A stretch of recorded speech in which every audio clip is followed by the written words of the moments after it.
Dr. Marcus Thornfield walked through the shiny halls of Metropolitan Heart Institute like he owned the place. His expensive leather shoes made soft clicking sounds on the marble floor. He wore a perfectly pressed white coat with his name written in gold letters. Everything about him screamed money and success. Marcus was 45 years old and had been a heart doctor for 20 years. He was very good at his job. Some people said he was the best heart surgeon in the whole city. But being good at something had changed him in ways that were not good at all. The doctor's office was on the top floor of the hospital. It had huge windows that looked out over the city. Rich people loved to come here because it made them feel special. The walls were covered with awards and certificates. There were photos of Marcus with famous movie stars, politicians, and very wealthy business people. He loved showing off these pictures to anyone who would look. Marcus had grown up in a middle-class family. His father was a teacher and his mother was a nurse. They worked hard to send him to medical school. They were proud when he became a doctor. But somewhere along the way, Marcus forgot where he came from. He forgot why he wanted to be a doctor in the first place. When Marcus first started working, he wanted to help sick people get better. He remembered feeling happy when he saved someone's life. But as years went by, he started to care more about money than about helping people. He raised his prices higher and higher. Soon, only very rich people could afford to see him. The Metropolitan Heart Institute was the fanciest hospital in the city. Only people with lots of money or very good insurance could get treatment there. The hospital looked more like a 5-star hotel than a place where sick people went. There were beautiful paintings on the walls, expensive furniture in the waiting rooms, and even a coffee shop that served fancy drinks. Marcus loved working at this hospital because all his patients were wealthy. They paid him lots of money without asking questions about the cost. Some of his surgeries cost more than what most people made in a whole year, but Marcus did not care. He thought he deserved every penny because he was so skilled. Other doctors at the hospital started to notice how Marcus had changed. They whispered about him in the break room. Some said he had become greedy and selfish. Others said he cared more about his bank account than about his patients. But nobody said anything to his face because Marcus was bringing a lot of money to the hospital. Dr. Sarah Chen worked in the same department as Marcus. She had been friends with him when they were both young doctors. But now she hardly recognized him. Sarah remembered when Marcus would stay late to help patients who could not pay much. Now he would not even look at someone who did not have enough money.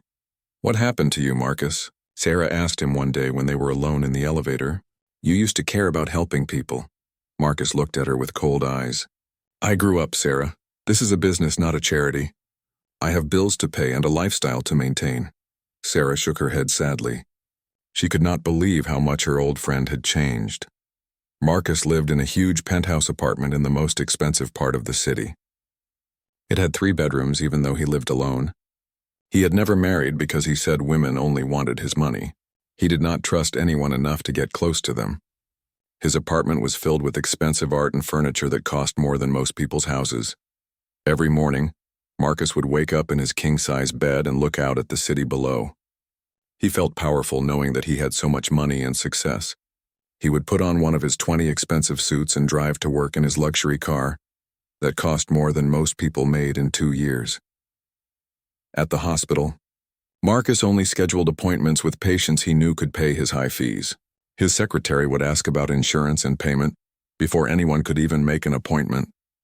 If someone could not prove they had enough money, they were told to go somewhere else. Marcus had a special room where he met with his wealthy patients. It had comfortable leather chairs and expensive decorations. He would spend time talking to these patients about their lives and interests. He made them feel like they were getting personal attention because they were paying so much money. But if a poor person somehow made it into his office by mistake, Marcus would become cold and unfriendly. He would rush through the appointment and try to get them out as quickly as possible. He acted like helping poor people was beneath him. The other doctors and nurses began to avoid Marcus. They did not like his attitude, but they could not do anything about it because he was bringing so much money to the hospital. The hospital administrators loved Marcus because his wealthy patients donated large amounts of money to the hospital. Marcus did not care that his colleagues did not like him. He thought they were just jealous of his success. He believed that being rich and successful made him better than other people. He had forgotten that he once took an oath to help all patients, not just the ones who could pay. Young doctors who came to work at the hospital quickly learned to stay away from Marcus. They heard stories about how mean he could be to patients who did not have money. Some of these young doctors had become doctors because they wanted to help people, just like Marcus had once wanted to do. Dr. Emily Watson was a new doctor who had just started working at the hospital. She was shocked when she saw how Marcus treated different patients. She could not understand how someone who had the skills to save lives could be so cold and heartless. How can he sleep at night? Emily asked Dr. Chen one day after watching Marcus refuse to see a patient who did not have good insurance. Money can change people in terrible ways, Dr. Chen replied sadly. Marcus used to be a good man, but success and greed have turned him into someone I do not recognize. Marcus did not know that his behavior was being noticed by so many people. He thought he was clever and successful. He had no idea that his actions would soon come back to hurt him in ways he could never imagine. He was about to learn that treating people badly has consequences, even if those consequences take time to appear. Life has a way of teaching people lessons when they least expect it. Marcus was about to get the biggest lesson of his life. Maria Santos was rushing around the small diner kitchen, trying to keep up with all the orders. Sweat was running down her face even though it was cold outside. She had been working since 6 in the morning and it was now almost midnight. This was her second job of the day. She had already worked 8 hours cleaning office buildings before coming to the diner. Maria was 45 years old, but she looked older. Working 2 jobs every day had made her tired and worn out. She had dark circles under her eyes from not getting enough sleep. Her hands were rough and red from all the cleaning and cooking she did, but she never complained because she needed the money. Maria lived in a small apartment with her 16-year-old son, Carlos. The apartment was in a poor part of the city where rent was cheap, but the buildings were old and not very safe. Their apartment had only 2 bedrooms and the walls were thin. They could hear their neighbors arguing and their babies crying at all hours. Carlos had asthma, which meant he had trouble breathing sometimes. When he had bad attacks, Maria had to take him to the emergency room. These visits cost a lot of money that Maria did not have. She was still paying off bills from his last hospital visit 6 months ago. The stress of owing so much money made it hard for her to sleep at night. Maria did not have health insurance because it cost too much money. Her jobs at the cleaning company and the diner did not offer insurance to their workers. She tried to stay healthy by eating simple foods and getting rest when she could, but working 16 hours a day made it hard to take care of herself. For the past few weeks, Maria had been feeling strange pains in her chest. At first, she thought it was just from lifting heavy things while cleaning offices. She tried to ignore the pain because she could not afford to miss work. She needed every dollar she earned to pay rent and buy food for Carlos. The chest pains started getting worse. Sometimes Maria felt like someone was squeezing her heart very tight. She would get short of breath just from walking up the stairs to their apartment, but she told herself it was just because she was tired from working so much. Carlos started to notice that his mother was not feeling well. "Mom, you look sick," he would say. "Maybe you should see a doctor." But Maria would just smile and tell him she was fine.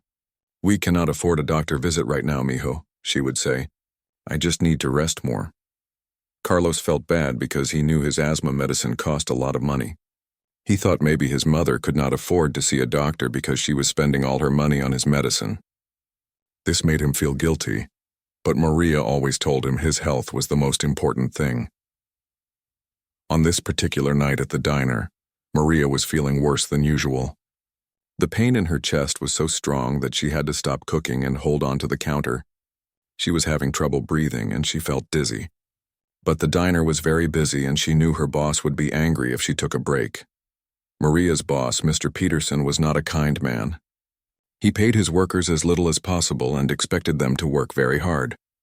He did not care if they were sick or tired. He just wanted them to do their jobs and not complain. Maria was afraid to tell him she was not feeling well because she needed this job. The other workers at the diner liked Maria because she was always kind and helpful.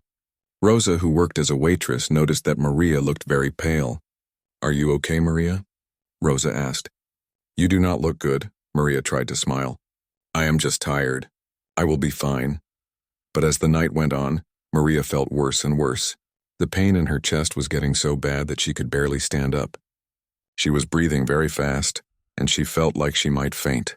Finally, she could not pretend anymore that she was okay. Maria suddenly grabbed her chest and fell to her knees in the kitchen. She was breathing very hard and her face was white as paper. "Help me," she whispered. "Something is wrong." Rosa and the other workers ran to help her. They had never seen anyone look so sick. Maria was sweating and shaking and she could barely speak. "My chest," she said. "It hurts so much. Call an ambulance," Rosa shouted to one of the other workers. She knelt down next to Maria and held her hand. "It is going to be okay, Maria. Help is coming." The ambulance came very quickly. The paramedics were kind and professional.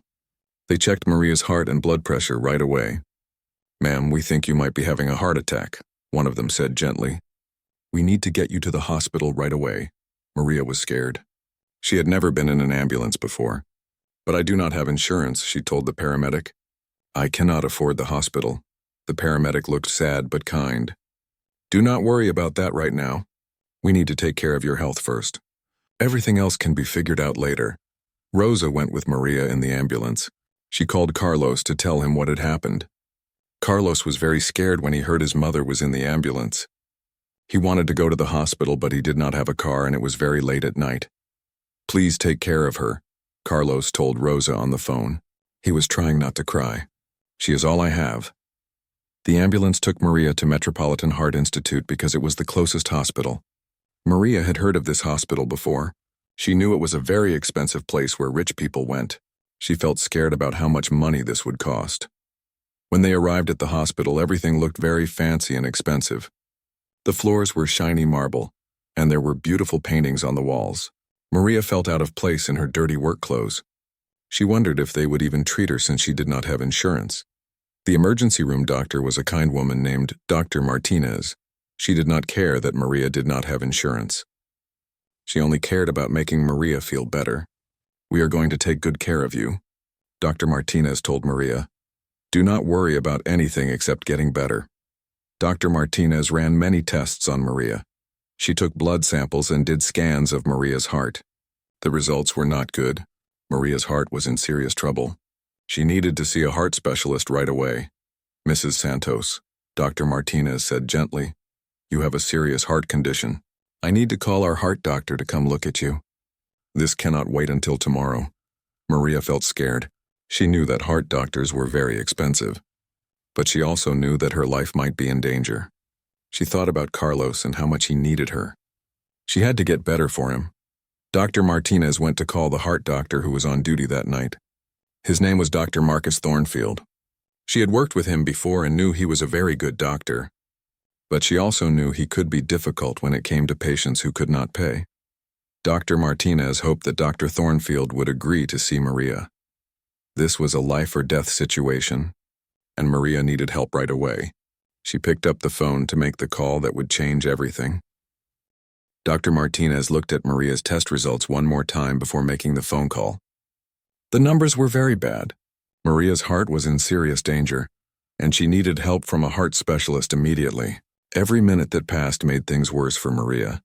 The emergency room was busy that night, but Dr. Martinez found a quiet corner where she could make the important phone call.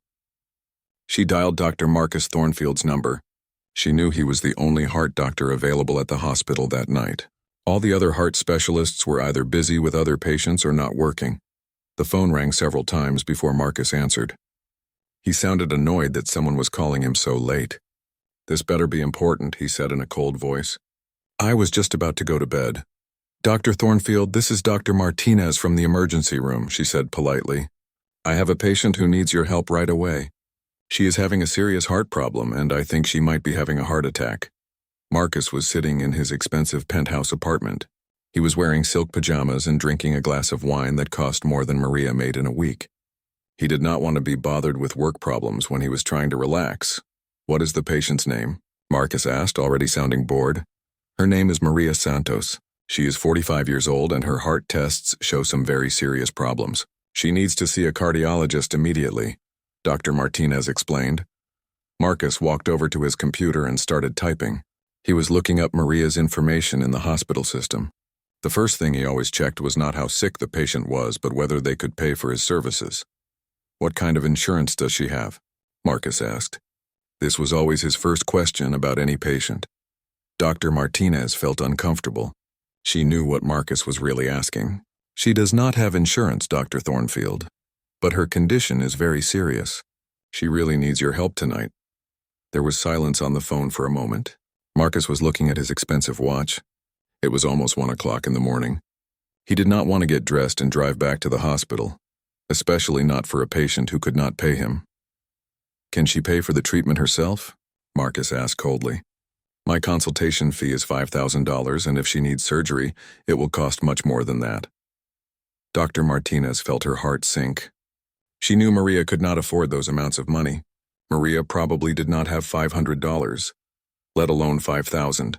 Dr. Thornfield, she is a working mother who has 2 jobs. She cannot afford those fees. But she is very sick and needs help. Marcus made a sound like he was annoyed. "Dr. Martinez, I am not a charity. I am a highly skilled surgeon and my time is very valuable. If she cannot pay for my services, then she needs to go somewhere else." "But Dr. Thornfield," Dr. Martinez said, trying to stay calm, "you are the only heart specialist available tonight. If we wait until tomorrow or try to transfer her somewhere else, she might die." Marcus did not care about Dr. Martinez's concerns. He had made up his mind as soon as he heard that Maria did not have insurance. In his opinion, people without money were not his responsibility. He thought they should have worked harder or been smarter with their lives. "That is not my problem," Marcus said coldly. "There is a county hospital across town that takes patients without insurance. Send her there. They have doctors who can help her." Dr. Martinez could not believe what she was hearing. She had been a doctor for 15 years, and she had never met anyone as heartless as Marcus. "Dr. Thornfield, the county hospital is very far away. The ambulance ride would take at least an hour in traffic. This patient might not survive that long." Marcus was getting angry that Dr. Martinez kept arguing with him. He thought she should accept his decision and stop bothering him. "Dr. Martinez, I have told you my answer. I do not treat patients who cannot pay. Find someone else to help her." "There is no one else available tonight," Dr. Martinez said desperately. "All the other heart specialists are either busy or not working. You are her only hope." Marcus laughed, but it was not a kind laugh. It was cold and mean. "Well, then I guess she should have thought about that before she decided not to buy health insurance. Poor planning on her part does not make it my emergency." Dr. Martinez felt sick to her stomach. She could not believe that a doctor could be so cruel. "Dr. Thornfield, you took an oath to help people. This woman is dying and you are the only one who can save her." "I took an oath to be a good doctor," Marcus replied. "I did not take an oath to work for free. My skills are worth a lot of money, and I will not waste them on people who cannot appreciate their value." Dr. Martinez tried one more time. "What if this was your mother or your sister? Would you want a doctor to refuse to help them just because they did not have money?" Marcus became very angry at this question. "Do not try to make me feel guilty, Dr. Martinez. My family would never be in this situation because we are smart enough to have good insurance. This woman made bad choices in her life, and now she has to live with the consequences." Dr. Martinez realized that Marcus was not going to change his mind. She had never met anyone so selfish and cold-hearted. "I cannot believe you are refusing to help a dying woman," she said sadly. "Believe it," Marcus said firmly. "And do not call me again tonight unless it is for a patient who can actually pay for my services." "Good night, Dr. Martinez." Marcus hung up the phone and went back to drinking his wine. He did not think about Maria at all. He did not care that she was lying in the emergency room, scared and in pain. He did not care that she had a son who was worried about her. The only thing Marcus cared about was money. Dr. Martinez stood in the emergency room holding the phone and feeling terrible. She had to go back to Maria and tell her that the heart specialist would not see her. She had to explain that Maria would need to be transferred to another hospital, even though the trip might be dangerous. Maria was lying on the hospital bed, looking very pale and weak. She was connected to machines that were monitoring her heart. When she saw Dr. Martinez coming back, she hoped for good news. "Did you talk to the heart doctor?" Maria asked weakly. "Is he coming to see me?" Dr. Martinez felt awful about what she had to say. "Mrs. Santos, I am very sorry. The heart specialist is not available to see you tonight. We are going to need to transfer you to the county hospital where they can help you." Maria felt scared and confused. "But I thought this was a hospital. Why cannot they help me here?" Dr. Martinez did not want to tell Maria the real reason. She did not want to hurt Maria's feelings by telling her that the doctor refused to see her because she was poor. "The specialist here is busy with other patients.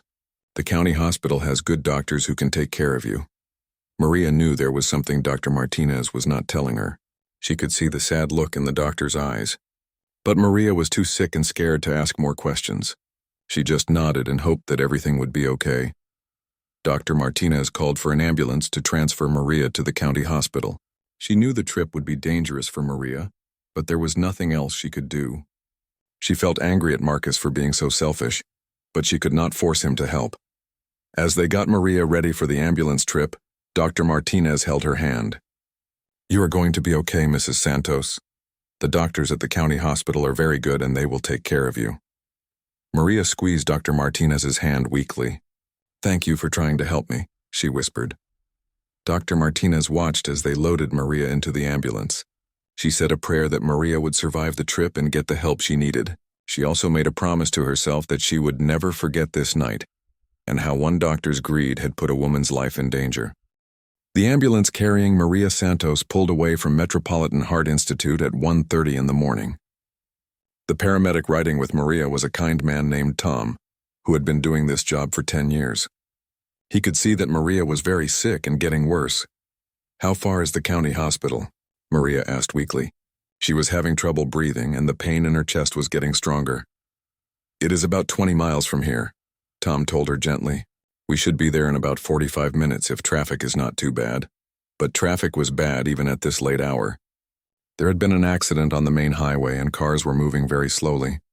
The ambulance driver turned on the sirens and tried to find a faster way, but all the roads seemed to be crowded. Tom watched Maria's condition carefully. Her heart rate was getting faster and her blood pressure was dropping.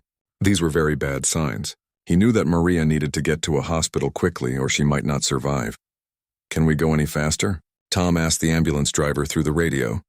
"I am trying my best," the driver replied. "But there are cars everywhere and some of them are not moving out of the way." Maria could hear them talking and she became more scared. She thought about her son Carlos waiting at home, probably worried sick about her. She had never been this scared in her whole life.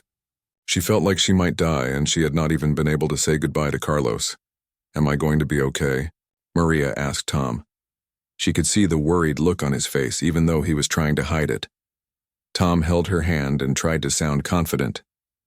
"The doctors at the county hospital are very good, Mrs. Santos. They will take care of you. Just try to stay calm and breathe slowly." But Tom was very worried. He had seen many heart attack patients before, and Maria was showing all the signs of someone whose condition was getting much worse. Every minute that passed was making things more dangerous for her. The ambulance was stuck in traffic for almost an hour. What should have been a 45-minute trip turned into an hour and 20 minutes. During that time, Maria's heart was being damaged more and more. The longer she went without proper treatment, the worse the damage became. When they finally arrived at the county hospital, it was almost 3 o'clock in the morning. The county hospital was very different from the fancy Metropolitan Heart Institute. The building was old and needed repairs. The emergency room was crowded with people who had been waiting for hours to see a doctor. The county hospital saw many more patients than it could handle properly. Most of the people who came there did not have insurance, just like Maria. The doctors and nurses worked very hard, but they were always busy and did not have enough time or equipment to help everyone as quickly as they needed. Dr. James Wilson was the emergency room doctor on duty that night. He was a good doctor who cared about his patients, but he was very tired. He had been working for 12 hours straight and still had 4 more hours left on his shift. When Maria arrived, he was already treating 3 other serious cases. The nurses quickly brought Maria into an examination room. Dr. Wilson came to see her as soon as he could, but it took 20 minutes because he was busy with another patient who was also having a heart attack. When Dr. Wilson finally examined Maria, he could see right away that she was in very serious trouble. The delay in getting treatment had made her condition much worse. Her heart had been damaged and some of the damage might be permanent. "Mrs. Santos, I am Dr. Wilson," he said kindly. "We are going to do everything we can to help you, but I need to be honest with you. Your heart has been damaged and we need to work quickly." Dr. Wilson immediately gave Maria medicine to try to save what was left of her heart muscle. He called for the heart specialist at the county hospital, Dr. Patricia Lee, to come see Maria right away. Dr. Lee was a good doctor, but she was already busy with 2 other heart patients. When Dr. Lee finally came to see Maria, it was almost 4 o'clock in the morning. More than 6 hours had passed since Maria first started having serious chest pains at the diner. This was far too long for someone having a heart attack. The most important thing with heart attacks is to get treatment within the first few hours. "I am sorry it took so long for me to get here," Dr. Lee told Maria. "We have been very busy tonight with several heart attack patients." Dr. Lee examined Maria and looked at all her test results. The news was not good. The delay in treatment had caused permanent damage to Maria's heart. A large part of her heart muscle had died because it did not get blood for too long. "Mrs. Santos," Dr. Lee said gently, "I have to tell you that your heart has been seriously damaged. We are going to do everything we can to help you, but some of this damage cannot be fixed."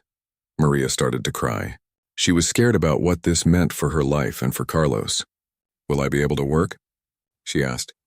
"I have to work to take care of my son." Dr. Lee looked very sad. "Mrs. Santos, your heart is now very weak. You will not be able to do the kind of hard physical work you have been doing. You will need to rest a lot and take many medicines. You will also need to see doctors regularly." The doctors and nurses worked hard to save as much of Maria's heart as they could. They gave her strong medicines and did a procedure to try to open up the blocked blood vessels in her heart. But the damage that had already been done could not be undone. Maria spent 2 weeks in the county hospital. Carlos came to visit her every day after school. He was scared when he saw his mother looking so weak and sick. The doctors had explained to him that his mother's heart was damaged and she would never be the same. "I am sorry, mijo," Maria told Carlos one day when he was visiting. "I am sorry that I got sick and cannot work like I used to." Carlos held his mother's hand and tried not to cry. "It is not your fault, Mama. You did not choose to get sick," but Maria felt guilty. She wondered what would have happened if she had been able to see a heart doctor right away at the first hospital. Maybe if she had gotten treatment sooner, her heart would not have been damaged so badly. When Maria was finally able to leave the hospital, she had a pile of medical bills that she could never afford to pay. The medicines she needed cost hundreds of dollars every month. She also needed to see a heart specialist regularly, and each visit cost money she did not have. Worst of all, Maria could not work at her old jobs anymore. Her heart was too weak for her to clean buildings or work in a kitchen.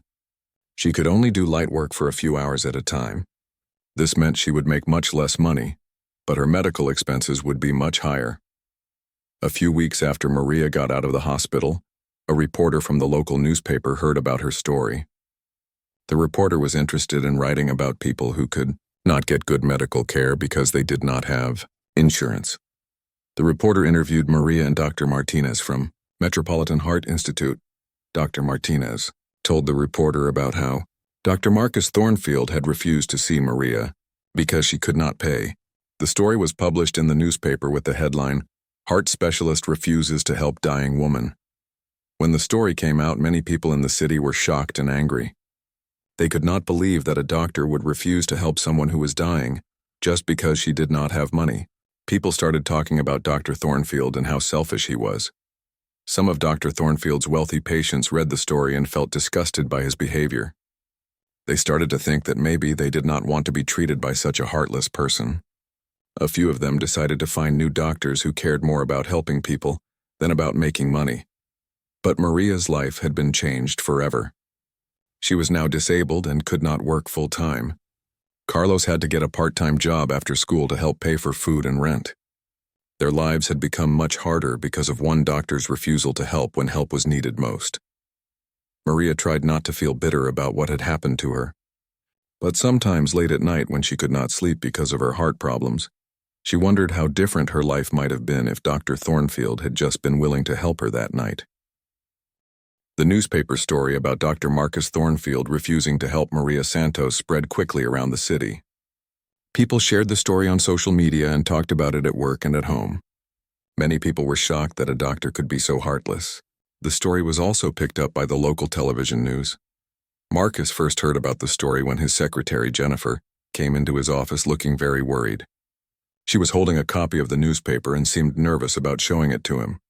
"Dr. Thornfield," Jennifer said quietly, "there is a story in the paper today that mentions you. I think you should read it." Marcus took the newspaper and read the story quickly. As he read, his face became red with anger. He could not believe that Dr. Martinez had talked to a reporter about what happened that night. He thought what happened between doctors should stay private. "This is ridiculous," Marcus shouted, throwing the newspaper on his desk. "I did nothing wrong. I am not required to treat every person who walks into that hospital." Jennifer stepped back because she had never seen Dr. Thornfield so angry. She did not know what to say.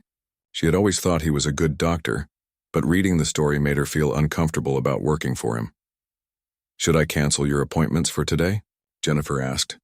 "Maybe you should talk to a lawyer or something." Marcus thought about this for a moment.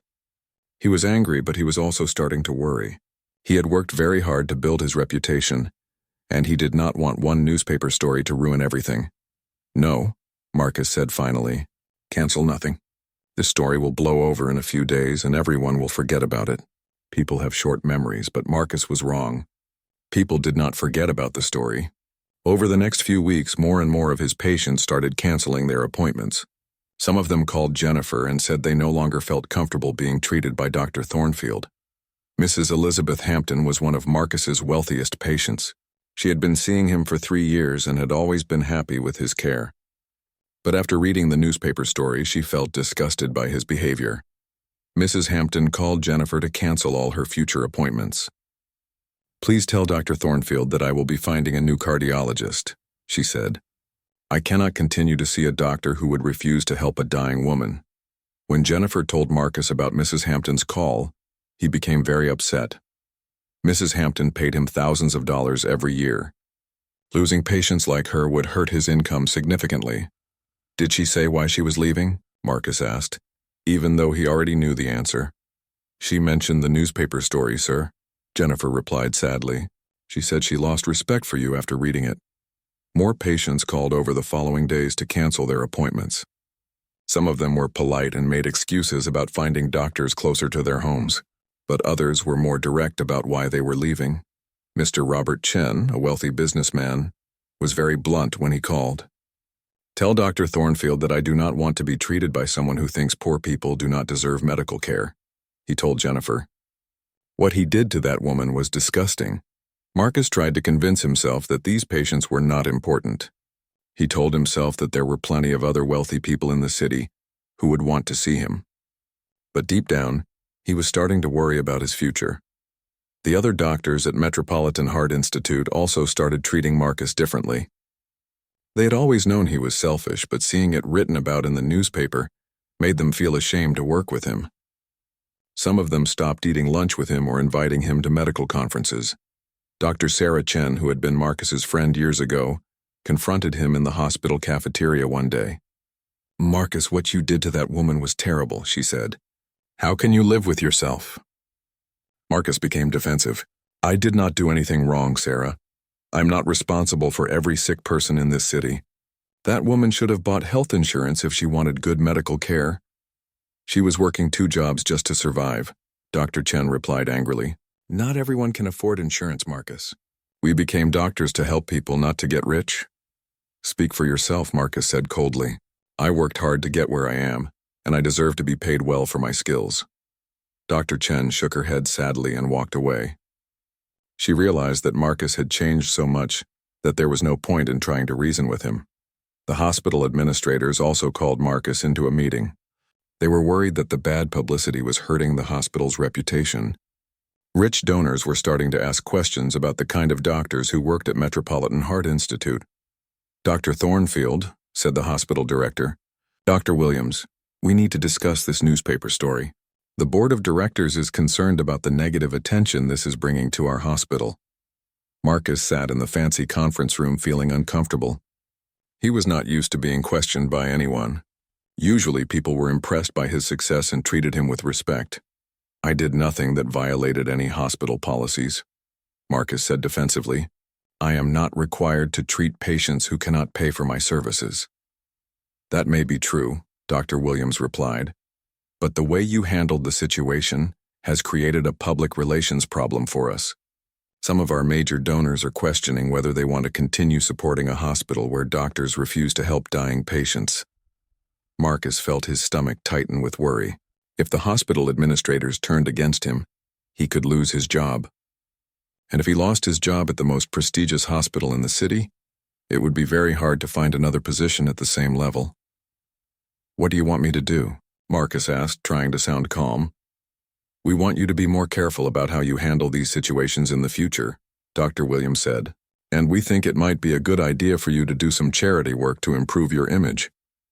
Marcus hated the idea of working for free, but he realized he might not have a choice. I will think about it, he said. But while Marcus was dealing with the problems caused by the newspaper story, something much worse was about to happen to him. During his routine physical exam that month, his own doctor, Dr. Patricia Ross, noticed something strange when she listened to his heart. Marcus, Dr. Ross said with a concerned look on her face, your heartbeat sounds irregular. I want to do some tests to make sure everything is okay. Marcus felt a chill of fear run through his body. As a heart doctor himself, he knew that irregular heartbeats could be a sign of serious problems. But he tried to stay calm and told himself it was probably nothing important. I have been under a lot of stress lately, Marcus said. It is probably just stress affecting my heart rate. But Dr. Ross was not satisfied with that explanation. She ordered an EKG test to look at the electrical activity of Marcus's heart. She also ordered blood tests and scheduled him for an echocardiogram to look at how well his heart was pumping. The test results came back a few days later, and Dr. Ross called Marcus with news that changed everything. Marcus, I need you to come in right away to discuss your test results. There are some things we need to talk about. Marcus felt his hands shaking as he hung up the phone. As a doctor, he knew that when another doctor says we need to talk, it usually means bad news. For the first time in years, Marcus felt scared and helpless. When Marcus went to see Dr. Ross, she had a very serious expression on her face. Marcus, your tests show that you have a rare heart condition called hypertrophic cardiomyopathy.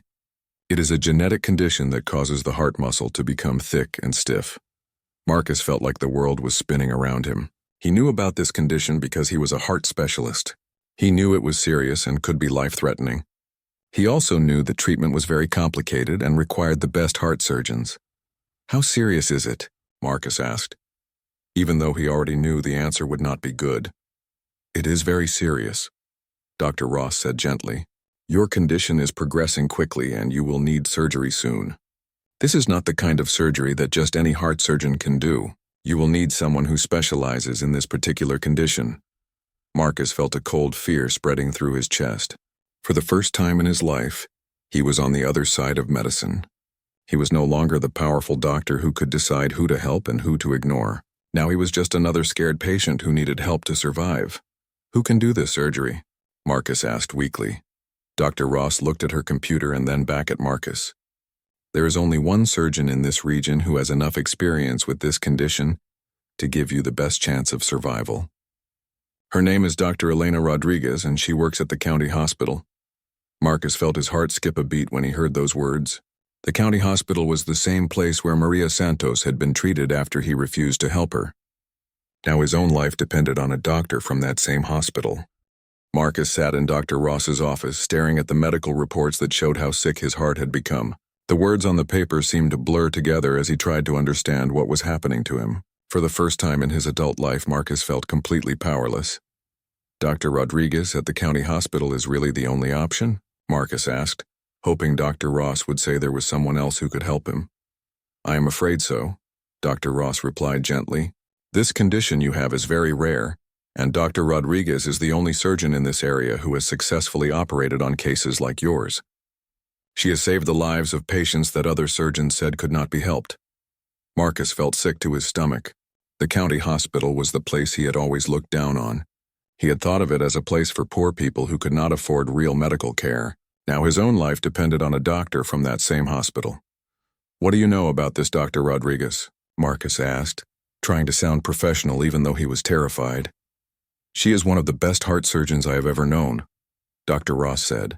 She studied at the best medical schools and could have worked anywhere she wanted.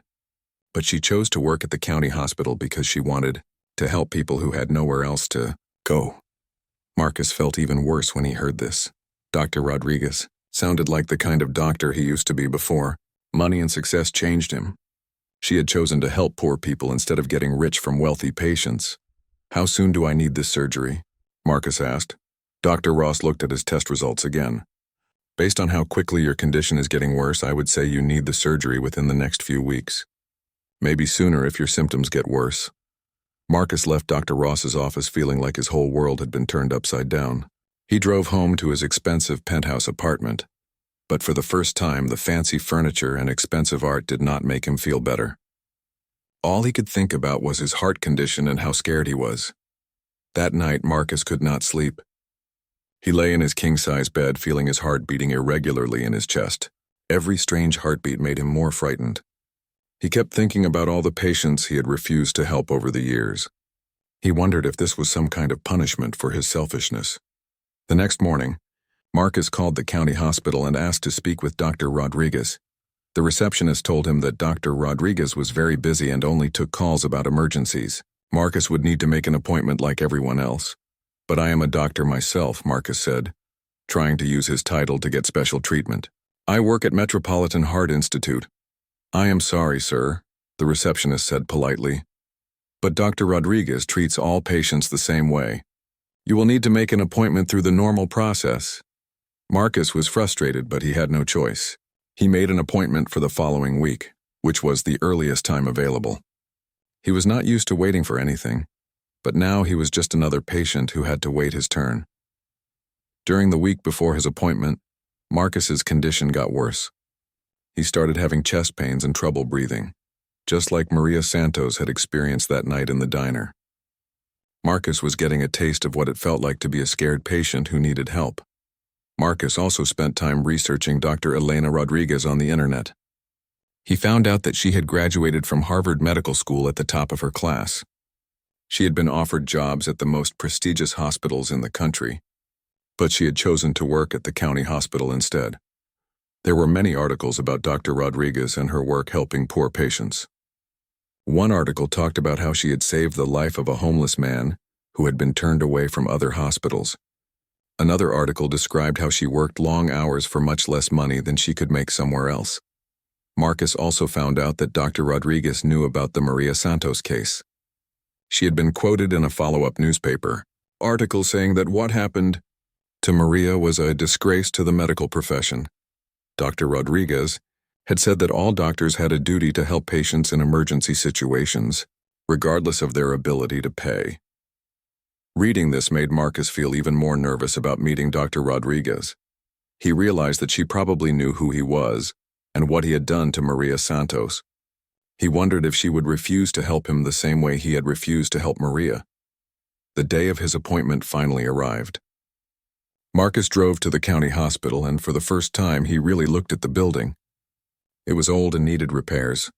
The parking lot had potholes, and the waiting room was crowded with people who looked tired and worried. Marcus sat in the waiting room with all the other patients.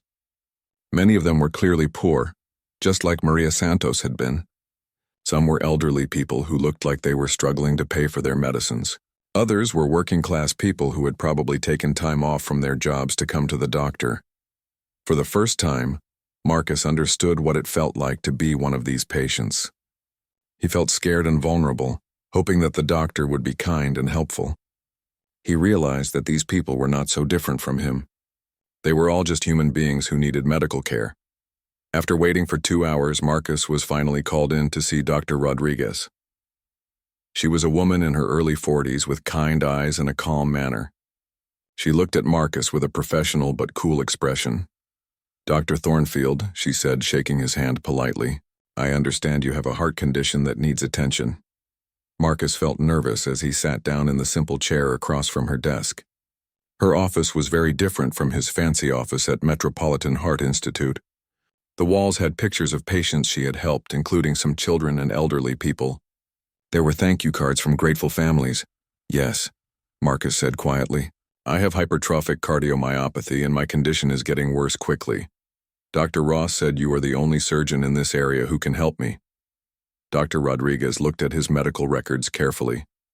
She was a true professional, and she was focusing on his medical condition, not on who he was or what he had done in the past. "Your condition is indeed very serious," Dr. Rodriguez said after reviewing his test results. "You will need a complex surgery called a septal myectomy. It is a difficult operation, but I have performed this surgery many times with good results." Marcus felt a small sense of relief. Maybe Dr. Rodriguez would help him despite what he had done to Maria Santos. Maybe she was a better person than he was, and would not let personal feelings interfere with her medical judgment. "When can we schedule the surgery?" Marcus asked hopefully. Dr. Rodriguez looked at him with a serious expression.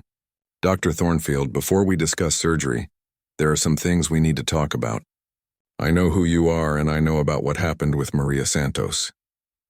Marcus felt his heart sink. This was the moment he had been dreading. He knew that Dr. Rodriguez was about to confront him about his refusal to help Maria. "I can save your life," Dr. Rodriguez continued. "I have the skills and experience to perform the surgery you need, but I have some conditions that you must agree to before I will operate on you." Marcus felt desperate.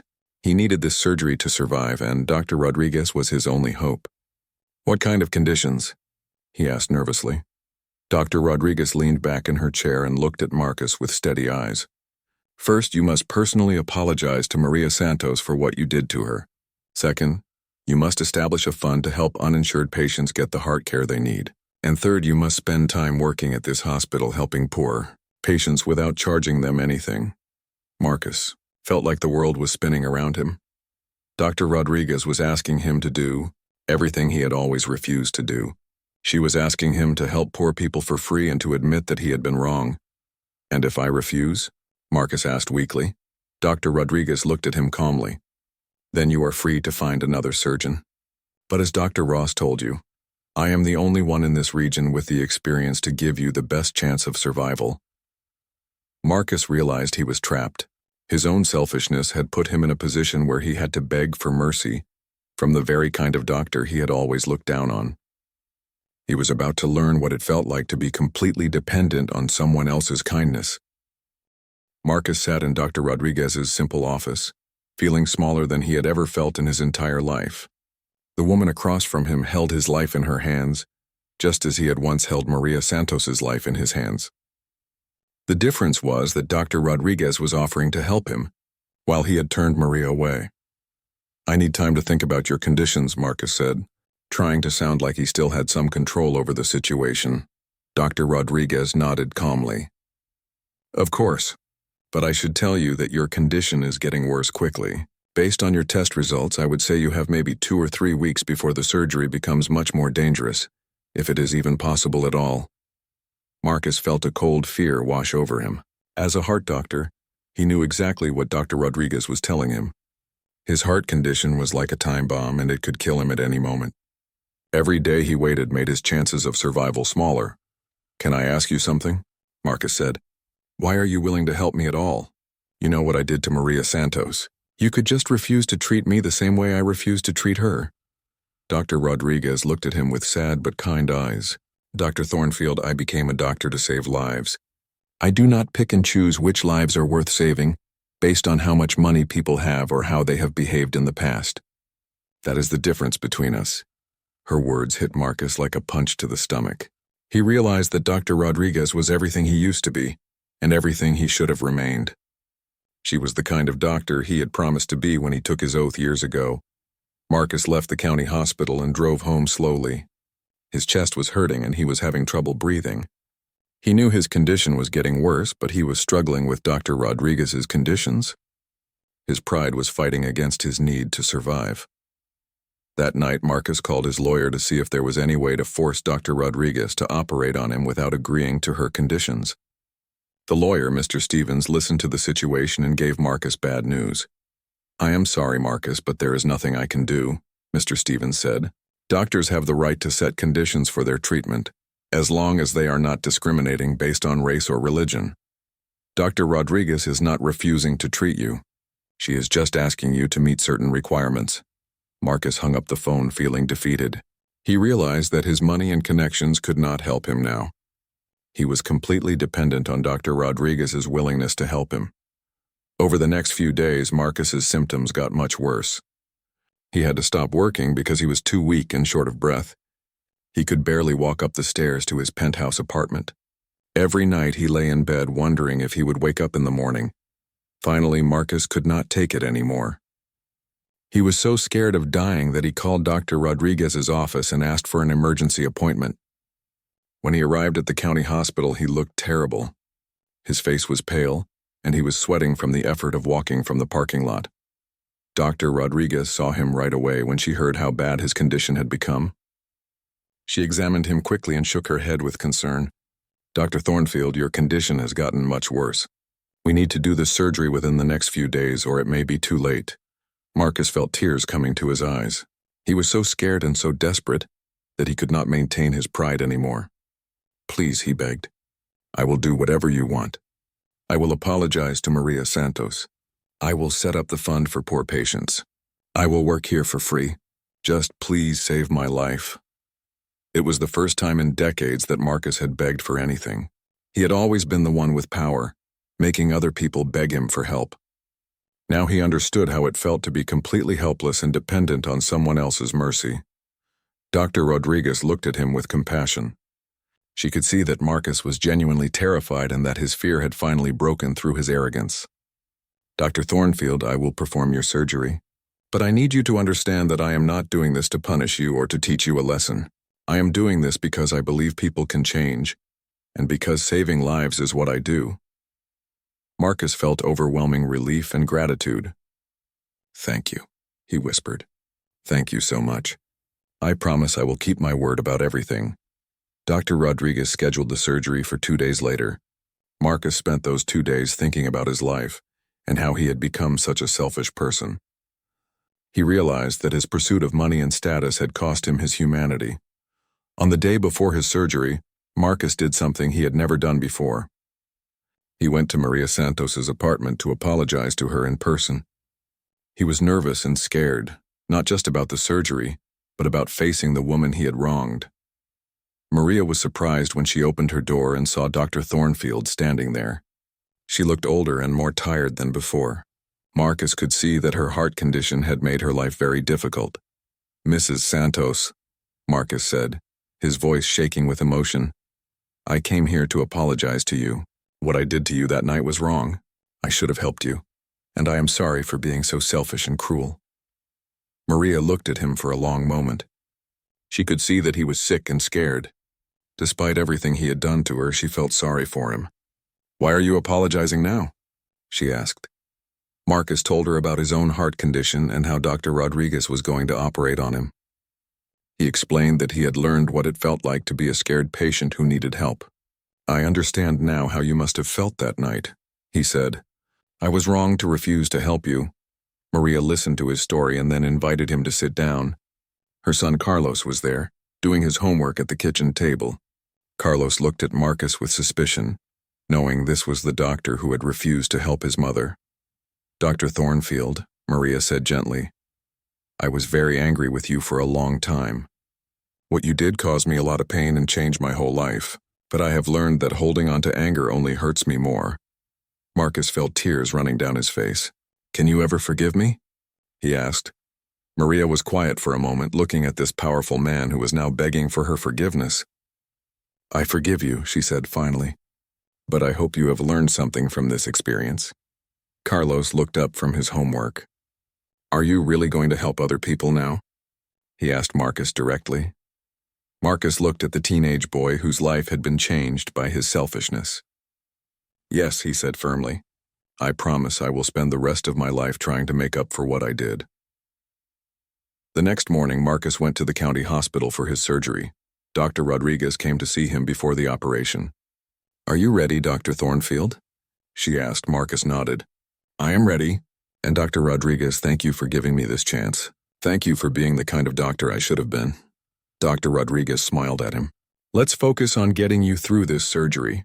We can talk about the future when you are feeling better." As Marcus was being taken into the operating room, he thought about how his life had come full circle. He had refused to help Maria Santos when she was desperate and scared. Now he was the one who was desperate and scared, and only the kindness of a doctor who truly cared about helping people could save him. For the first time in years, Marcus prayed. He prayed not just for his own survival, but for the chance to become a better person. He prayed for the opportunity to make up for all the harm he had caused by his selfishness. As the anesthesia began to take effect, Marcus's last thought was about Maria Santos and how brave she had been. He hoped that if he survived this surgery, he would have the courage to be the kind of doctor she deserved to have that night. The surgery took 8 hours. Dr. Rodriguez worked carefully and skillfully to repair Marcus's damaged heart. The operation was very complex, but her years of experience and dedication to her craft paid off. When she finally came out of the operating room, she was tired but pleased with how the surgery had gone. Marcus's recovery was slow but steady. For the first few days after surgery, he was very weak and could barely speak, but gradually he began to feel stronger. More importantly, he felt different inside. The fear of death had changed something fundamental in his heart and mind. Dr. Rodriguez visited Marcus every day during his recovery. She was amazed by how different he seemed from the arrogant man who had first come to her office. The experience of being a helpless patient had humbled him completely. "How are you feeling today, Dr. Thornfield?" she asked during one of her visits. "Much better, thanks to you," Marcus replied. "Dr. Rodriguez, I cannot thank you enough for saving my life. You could have refused to help me, but you chose to be merciful instead." "I told you before," Dr. Rodriguez said with a smile. "I save lives because that is what doctors are supposed to do. But I'm glad to see that this experience has changed you." Marcus nodded seriously. "It has changed everything about how I see the world. I understand now that being a doctor is not about making money. It is about helping people when they need it most." After 2 weeks in the hospital, Marcus was strong enough to go home. But before he left, he had something important to do. He had promised Dr. Rodriguez that he would establish a fund to help uninsured patients, and he was ready to keep that promise. Marcus met with the hospital administrators and set up the Maria Santos Heart Care Fund with a donation of $500,000 from his own savings. This money would be used to help people like Maria who needed heart surgery but could not afford it. "This fund is named after a woman I failed to help," Marcus told the hospital administrators. "I hope it will prevent other patients from suffering the way she did." When Maria Santos heard about the fund, she was amazed. She never thought that her story would lead to something that could help so many other people. She agreed to let Marcus name the fund after her, hoping it would save other families from going through what she and Carlos had experienced. Marcus also kept his promise to work at the county hospital without pay. 3 days a week he came to the hospital and treated patients who could not afford to see expensive specialists. At first it felt strange to work for free, but soon Marcus discovered something surprising. He felt happier helping these patients than he had ever felt. Treating wealthy people. One of his first patients at the county hospital was an elderly man named William, who had been a construction worker his whole life. William needed heart surgery but had no insurance and no money. In the past, Marcus would never have even looked at William's case. "Dr. Thornfield," William said gratefully after Marcus agreed to perform his surgery for free, "I do not know how to thank you. I thought I was going to die because I could not afford a heart doctor." Marcus felt tears in his eyes as he looked at this kind old man. "Mr. William, it is my honor to help you. This is what I should have been doing all along." The surgery on William was successful, and Marcus felt a joy he had not experienced in years. Saving someone's life without thinking about money gave him a satisfaction that all his expensive possessions had never provided. Word spread quickly through the medical community about Marcus's transformation. Other doctors were amazed by how much he had changed. Dr. Sarah Chen, his old friend, came to visit him at the county hospital one day. "Marcus," she said with tears in her eyes, "I cannot believe this is really you. You are like the person you used to be when we first became doctors." Marcus smiled at his old friend. "I had to almost die to remember why I became a doctor in the first place. I just wish I had not hurt so many people along the way." Marcus also made a point of staying in touch with Maria Santos and her son Carlos. He helped Carlos get a scholarship to college, and he made sure Maria had the best possible care for her ongoing heart problems. Although Maria's heart could never be completely healed, her condition improved with proper treatment and medication. "Dr. Thornfield," Maria said to him one day when he came to check on her, "I want you to know that I am proud of the man you have become. It takes courage to admit when you are wrong and to change your life completely." Carlos, who was now in college studying to become a nurse, also forgave Marcus. "You hurt my mom badly," Carlos told him honestly, "but you have worked hard to make things right. That means something." After 6 months of working at the county hospital, Marcus made a decision that shocked everyone who knew him. He resigned from his prestigious position at Metropolitan Heart Institute and took a full-time job at the county hospital. He sold his expensive penthouse and moved to a modest apartment near the hospital. "Are you sure about this?" Dr. Rodriguez asked him when he told her about his decision. "You will make much less money working here full-time." Marcus smiled peacefully. "Dr. Rodriguez, I have learned that having a lot of money does not make you happy if you do not have a good heart. I would rather be poor and help people than be rich and selfish." Marcus's former colleagues at Metropolitan Heart Institute could not understand his decision. They thought he had lost his mind to give up such a successful practice. But Marcus did not care what they thought. He had found something more valuable than money or status. The Maria Santos Heart Care Fund grew larger as other doctors and wealthy patients heard about Marcus's story and decided to contribute. Within 2 years, the fund had helped more than 100 patients get the heart surgery they needed. Each time the fund helped someone, Marcus thought about how Maria's suffering had led to something good. 5 years after his surgery, Marcus had become one of the most respected doctors at the county hospital. Patients loved him because they could see that he genuinely cared about their well-being. Young doctors came to learn from him because he had become known for his skill and his compassion. Dr. Rodriguez often worked alongside Marcus, and she was proud of the man he had become. "You know," she told him one day, "you are a better doctor now than you ever were when you were rich and famous." Marcus nodded thoughtfully. "I learned that skill without compassion is worthless. I was technically good at surgery before, but I was not a good doctor because I did not care about my patients as human beings." Maria Santos also found ways to help other patients. Despite her heart condition, she became a volunteer at the county hospital, helping families navigate the complex world of medical care. She often told her story to young doctors, helping them understand how important it is to treat all patients with dignity and respect. "What happened to me was terrible," Maria would tell them, "but it led to changes that have helped many other people. Sometimes bad things happen for reasons we cannot understand at the time." Marcus never forgot the lesson that karma had taught him. He understood that the way we treat other people comes back to us, sometimes in ways we never expect. His selfishness had nearly cost him his life, but it had also given him the chance to become a better person. One evening, as Marcus was finishing his shift at the county hospital, he stood in the parking lot and looked up at the stars. He thought about how his life had completely changed from the night when he refused to help Maria Santos. "Thank you," he whispered to the universe. "Thank you for teaching me what really matters in life before it was too late." Marcus had learned that true success is not measured by how much money you have or how famous you are. True success is measured by how many people you help and how much love you bring into the world.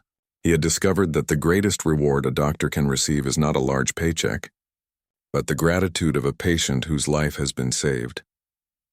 The story of Dr. Marcus Thornfield became a legend in the medical community. It was a powerful reminder that people can change, that redemption is possible, and that sometimes the worst things that happen to us can lead to the best things we ever do. Maria Santos lived to see her son Carlos graduate from nursing school and begin his career helping sick people. She never completely recovered from her heart damage, but she lived a meaningful life surrounded by people who loved and respected her. She often said that forgiving Dr. Thornfield had healed her heart in ways that medicine never could, and Marcus continued to work at the county hospital for the rest of his career, treating every patient with the same care and respect he wished he had shown Maria Santos that night, so many years ago. He had learned that karma is not about punishment but about learning. Sometimes we have to lose everything we think we want in order to find everything we actually need.